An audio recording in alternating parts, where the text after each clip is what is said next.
1998년 10월 17일 심야 구이저우성 카이리시 영화 상영회사 복도에서 대십자 파출소 부소장 안쿤이 둔기로 머리를 맞고 비수의 가슴을 찔려 사망했을 뿐만 아니라 소지한 총도 분실되었습니다. 당시 안쿤의 머리는 깨졌고 현장은 엄청 잔인했습니다. 법의관이 상처 부위를 확인하고 범인이 망치를 사용한 것으로 밝혀졌습니다. 그리고 몸에는 칼자국이 있었습니다.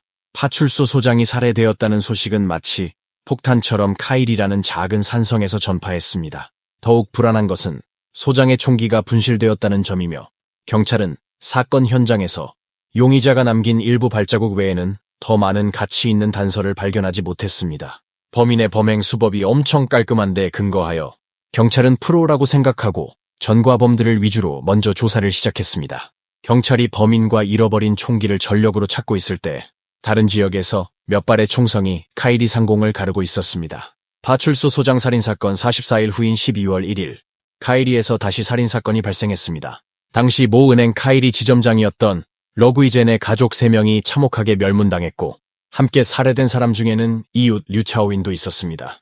이때 한 형사가 문틈에서 탄피를 하나 발견했는데 바로 64탄의 탄피였습니다.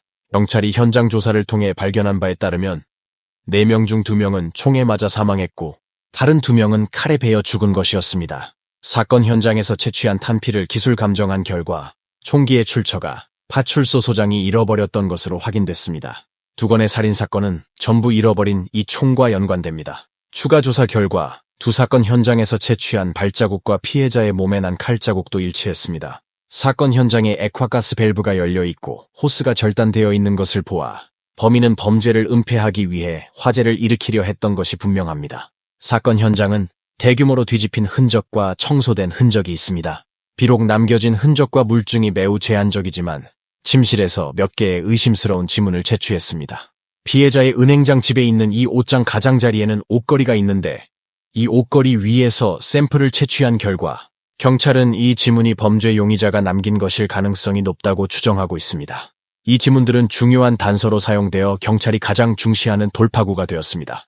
그러나 20년 전에는 컴퓨터 시스템이 보급되지 않았기 때문에 지문 대조 작업은 기술자가 수동으로 수행할 수밖에 없었고 다른 지역의 지문 데이터를 비교하려면 현지에 출장하여 대조할 수밖에 없었습니다.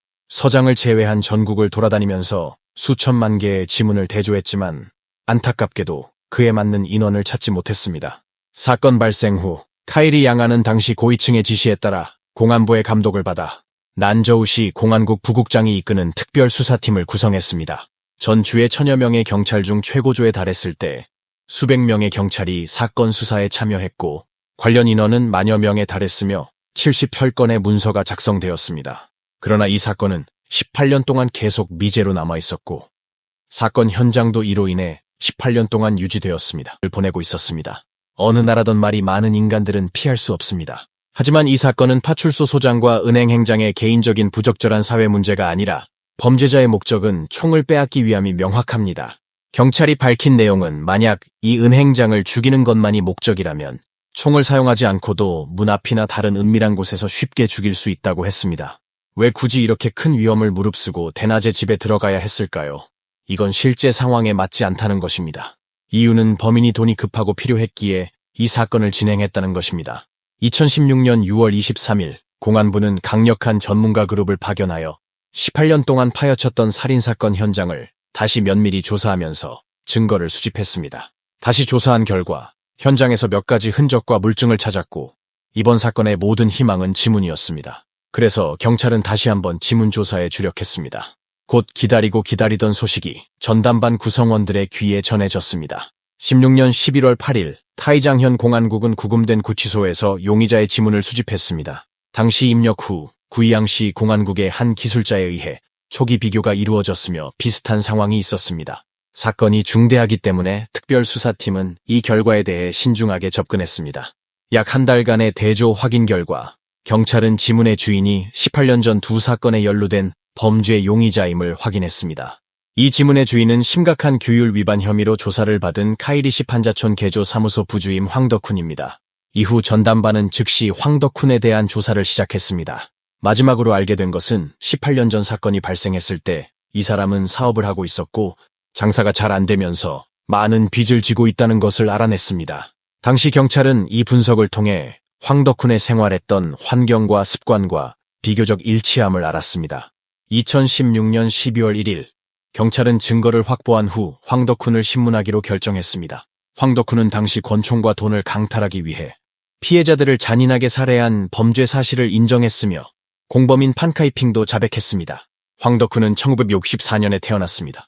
정부 부서에서 일하는 동안 자신의 출생 연도를 1968년으로 변경했지만 재판에서는 실제 출생 연도가 1964년임을 인정했습니다. 구독과 좋아요는 사랑입니다. 집안에서는 넷째입니다. 황덕훈은 학창시절 말수는 적고 무술을 즐겨 배웠습니다. 황덕훈을 잘 아는 사람들은 그가 힘이 특별히 강하다고 했습니다. 80년대에 카이리시 자동차 운송 본사에 입사하여 90년대 초까지 직장을 그만두고 사업에 뛰어들었습니다. 그 후의 사업 과정에서 황덕훈은 비디오방을 열었고 사업이 크게 성장했을 때는 노래방을 열었습니다. 하지만 1996년에 노래방이 화재로 인해 문을 닫았고 황덕훈의 모든 저축과 노력이 하루아침에 무너졌습니다. 그는 어쩔 수 없이 이 장소를 다른 사람에게 양도하고 새로운 일을 시작할 방법을 찾았습니다. 황덕훈은 다시 빙펑이라는 아이스크림 가공 공장을 열었지만 또 망해서 문을 닫았습니다. 연속 2번의 사업 실패로 황덕훈은 빚더미에 올라앉았고 현재의 공영을 벗어나기 위해 급히 돈이 필요했습니다. 그래서 황덕훈은 카이리 양안의 또 다른 범죄 용의자 판카이핑을 찾았는데 이유는 그도 마찬가지로 돈이 부족했습니다. 두 사람은 마음이 맞아서 어떻게 돈을 벌지 함께 논의했습니다. 판카이핑과 황덕훈은 소꿉친구로 두 사람의 관계는 항상 좋았습니다. 그들은 같은 동네에서 생활할 뿐만 아니라 성인이 된 후에도 같은 회사에서 함께 일을 했었습니다. 두 사람이 계획한 돈을 벌기 위한 방법은 먼저 총을 빼앗은 다음 현금 수송 차량을 확보하는 것이었습니다. 그들의 첫 번째 목표는 어린 시절의 친구이자 동창이었던 안쿤을 떠올린 것입니다. 1997년, 안쿤은 카이리시 대십자 파출소 부소장으로 임명되었고 다음 해 3월에 정식으로 총기 배급 자격을 획득했습니다. 바로 이 총이 황덕훈과 판카이핑의 주목을 끌었던 것입니다. 두 사람은 안쿤을 추적하기 시작했고 그들은 안쿤이 항상 밤 10시부터 11시경에 혼자 영화 상영회사 3층에 위치한 임대주택으로 돌아온다는 것을 발견했습니다. 그래서 그들은 이 시간대에 착수할 계획을 세웠습니다. 모든 준비가 완료된 후 황덕훈과 판카이핑은 문구점에서 범행 도구를 구입했습니다. 1998년 10월 17일 깊은 밤, 안쿤은 혼자 집에 돌아왔습니다. 그가 2층에서 3층 모퉁이까지 올라왔을 때 옛 동창들을 보고 너무 반갑기도 하고 놀랍기도 했습니다. 하지만 뜻밖에도 황덕훈과 판카이핑은 곧바로 달려들어 한 명은 안쿤의 목을 조였고 다른 한 명은 망치로 안쿤의 머리를 때린 후 칼로 안쿤을 강하게 찔렀습니다. 안쿤은 살해 당시 경찰복을 입고 있었고 그가 소지하고 있던 64식 권총과 6발의 총알은 황덕훈이 가져갔습니다. 총을 빼앗은 후 황덕훈과 판카이핑은 은행의 현금 수송차를 탈취할 계획입니다.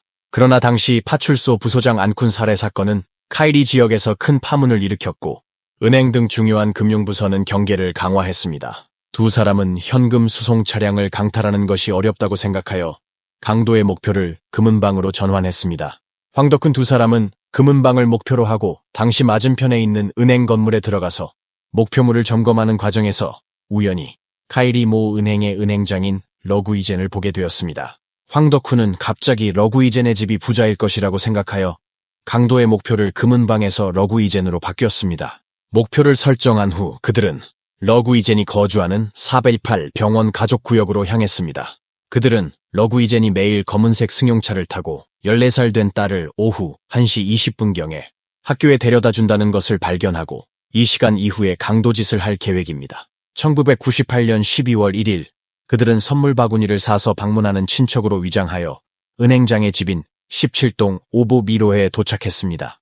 황덕훈과 판카이핑은 문을 두드린 후 오보밀에 들어가서 행장 가족이 모두 있는 것을 발견하고 러구이젠과 그의 아내를 제압하는 과정에 반항이 심하고 어린 아이가 울음을 터뜨리다 보니 이웃인 류차오이는 부부가 아이를 때리는 줄 알고 설득하러 은행장 집으로 왔습니다. 집에 들어서자마자 판카이핑은 출입문을 닫았고 아내는 큰 소리로 류차오인에게 빨리 도망가라고 합니다. 류차오인이 나가려 하자 황덕훈은 류차오인의 앞가슴을 향해 총을 쏘고 나서 몇 번 더 찔렀습니다. 이후 아내와 은행장은 머리에 총상을 입고 현장에서 사망했습니다. 당연히 독한 인간들은 딸도 냅두지 않았습니다. 범행 후 두 사람은 러구이젠의 집을 미친 듯이 수색했고 떠나기 전 현장을 정리하기도 했습니다. 그들은 가스 밸브를 열고 파이프를 자른 후 전기 프라이팬을 옮기고 불을 최대치로 켜고 탄화를 그 안에 넣은 후 옷과 이불 등 인화성 물건에 술을 뿌렸습니다. 목적은 이 가족이 화재로 사망했다는 착각을 일으키기 위한 것이었지만 어떤 이유로 화재가 실패했는지 알 수 없습니다. 2000년경 황덕훈은 카이리시 경제개발구 높으신 분의 운전기사가 되었습니다. 2001년 황덕훈은 차를 운전하고 과거에 범행에 사용했던 권총을 칭수이강 하사 하천 구간에 던졌습니다. 15년 후 경찰이 하천을 수색한 후에야 이 64식 권총을 건져 올렸습니다. 감정 결과 이는 피해자 부소장 안쿤의 총인 것으로 확인되었습니다. 2011년 황덕훈은 운전기사로 모셨던 높으신 분의 추천으로 카이리시 경제개발구 도시관리국 국장으로 승진했습니다. 2015년 8월 황덕훈은 카이리시 판자촌 개조 사무소 부주임으로 전임되어 경과급을 유지했습니다. 2016년 7월 5일 황덕훈은 심각한 규율 위반 혐의로 조사를 받았습니다. 11월 8일 타이장현 구치소 경찰이 황덕훈의 지문을 입력했고 이후 대조한 결과 황덕훈의 지문과 옷걸이의 지문이 일치했습니다. 황덕훈과 달리 판카이핑은 체포 당시 여전히 카이리시 경제개발구의 한 정부 부서에서 계약직을 일했습니다. 12월 1일 경찰의 신문에서 황덕훈은 당시 권총과 돈을 강탈하기 위해 몇몇 피해자를 잔인하게 살해한 범죄 사실을 인정했습니다. 2018년 2월 11일 전국을 떠들썩하게 한 파출소 부소장 살해 사건과 카이리 은행장 가족 멸문 사건이 구의저우성 중급인민법원에서 공개 심리되었습니다. 2018년 7월 30일 중급인민법원은 본 사건에 대해 판결을 내렸습니다. 황덕훈과 판카이핑에게 사형을 선고하고 정치적 권리를 박탈하며 개인의 모든 재산을 몰수했습니다. 이로써 전국을 뒤흔든 대규모 강도 살인사건의 2명의 범죄자가 마침내 법의 엄중한 처벌을 받게 되었습니다.